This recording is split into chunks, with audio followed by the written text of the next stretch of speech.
Okay, students, so continuing further, now in this chapter that is basic some natural phenomena, moving on to the next topic that is your lightning and thunder. अब lighting and thunder का general मतलब यही है कि भैया lightning का मतलब है बिजली चमकना, थंडर का मतलब है जो आपको कब बिजली कड़कड़ाने की आवाज़ आती है। अभी कैसे कहानी स्टार्ट होती है, कहीं ना कहीं ये टॉपिक रिलेट करता है आपकी क्लास 7 के चैप्टर हीट एंड टेम्परेचर को। अच्छा, क्लास 7 में आपने ये पढ़ के रखा होगा कि सी ब्रीज और लैंड ब्रीज का कंसेप्ट, कि सी ब्रीज का मतलब होता है कि जब सी से लैंड की तरफ आपकी हवा चलती है, लैंड ब्रीज का मतलब होता है जब कोस्टल एरियाज से आपकी समुद्र की तरफ हवा चलती है। There you understood the concept again कि जो सॉइल होती है, लैंड होती है, आपकी जल्दी गर्म होती है और जल्दी ठंडी भी होती है। नाउ अगर आप कंपेयर करें वाटर के साथ में, नाउ पूरी सिनेरियो कैसे चलता है और गर्मी के बाद मानसून या फिर बादल क्यों आते हैं, वो कहानी थोड़ा समझने की कोशिश करते हैं अपने पॉइंट ऑफ व्यू से। तो इमेजिन करिए, first of all this is basically the land portion that I am having over here. Summer का सीजन चल रहा है आपका, राइट, गर्मी का मौसम चल रहा है। तो आप ये मान के चलिए कंपेरेटिवली, अच्छा गर्मी के मौसम से पहले आपका सर्दी का मौसम रहा था, तो आपकी लैंड क्या हो गई होगी, काफी गर्म हो गई होगी। ऑफकोर्स आपकी अगर लैंड काफी गर्म हो गई होगी तो उसके ऊपर जो प्रेजेंट आपकी एयर है वो भी क्या रहेगी, आपकी गर्म हो जाएगी। अब आपने एक प्रॉपर्टी और पढ़ के रखी है, वो प्रॉपर्टी ये कहती है कि warm air is lighter as compare to colder air. अगर आपकी जो गर्म हवा होती है उसका वजन थोड़ा हल्का होता है as compare to your colder air.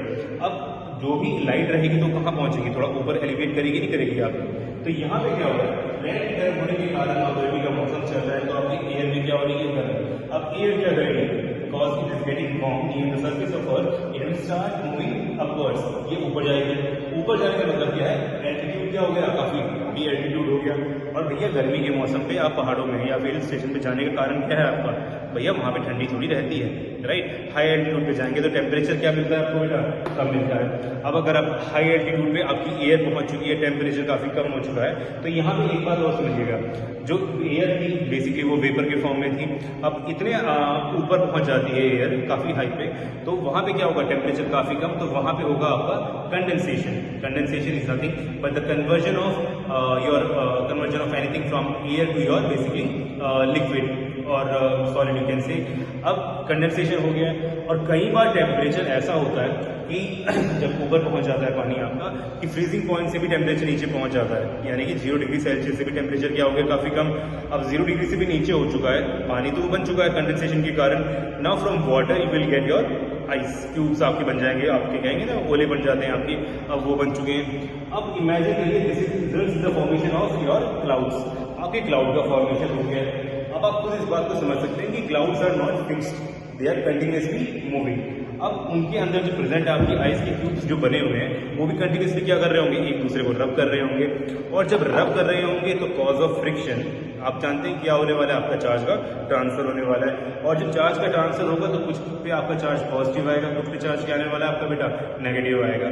तो what happens basically in the clouds, अगर आप देखें इंडिविजुअल मैंने क्लाउड्स बना के रखे हैं, नीचे की तरफ आपका नेगेटिव चार्ज रहेगा, अच्छा, और ऊपर की तरफ रहेगा आपका पॉजिटिव चार्ज। इसका भी टेक्निकल रीजन ये दिया जाता है कि positive charge being lighter will go upwards and the negative charge being heavier as compared to your positive charge, थोड़ा heavy रहता है, it will be on the down side।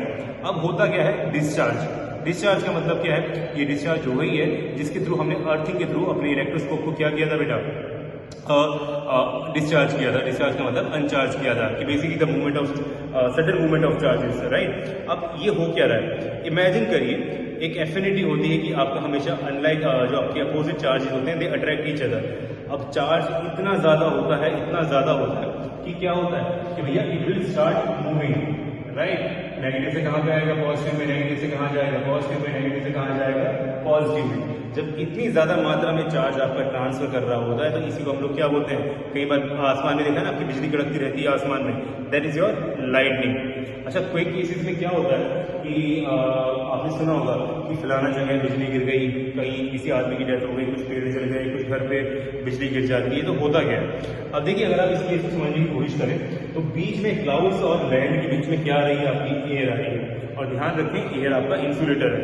Insulator है तभी तो सोचिए कि आपके अगल बगल में कहीं ना कहीं स्विच बोर्ड लगा होगा, उसमें करंट जा रहा होगा, कुछ ना कुछ तो चल ही रहा होगा अप्लायंस आपका, तो आपका करंट आपको लग जाना चाहिए भाई, बीच में तो आपके और उसकी हवाई आ रही नहीं आ रही है। तो एयर इज बेसिकली है इंसुलेटर। अब होता क्या है कि चार्ज की डेंसिटी, चार्ज की मतलब मेजरमेंट क्वांटिटी इतनी ज्यादा है कि जो नीचे वाले प्रेजेंट चार्जेस हैं they will fall on the ground, right. और इसी केस को हम लोग बोलते हैं कि लाइट आपकी क्या है, बिजली जमीन पे गिर रही है। होता है कई बार पेड़ हो जाता है कि एक दो किसी मतलब इंसान की डेथ हो जाती है, राइट। ये कहानी चलती है आपकी।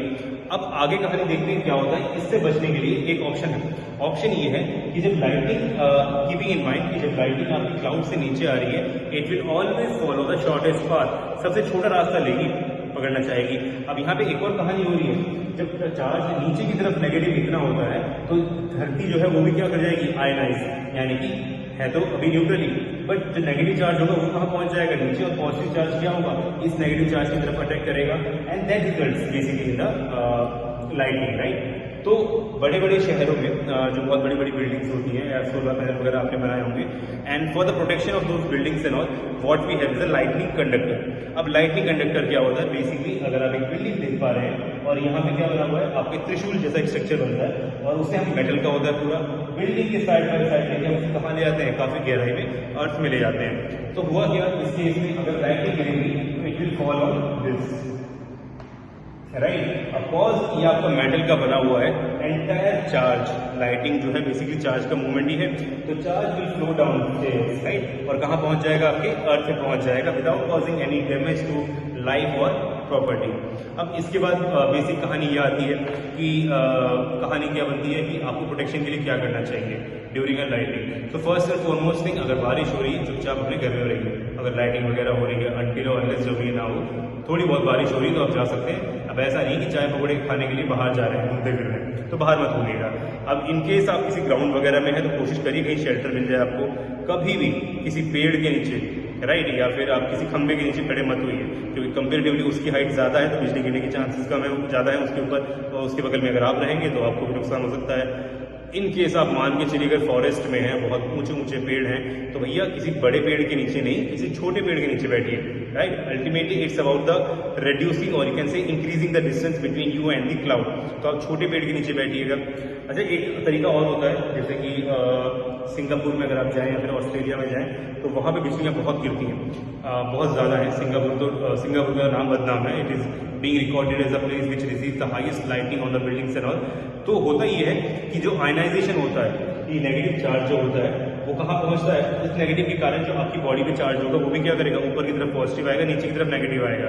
तो अगर आप कभी खुले में हैं और आपकी अचानक से बेटा बाल ऐसे हो जाए, समझ रहे हैं बात, कि अट्रैक्शन होने लग जाए जो क्लाउड्स के नेगेटिव चार्ज है उनकी तरफ में, और आपके हाथों में गुदगुदी होने लग जाए, तो समझ जाइएगा बेटा बिजली उस जगह पे गिरने वाली है, right. So just leave that place immediately, and that's it from this part guys, thank you.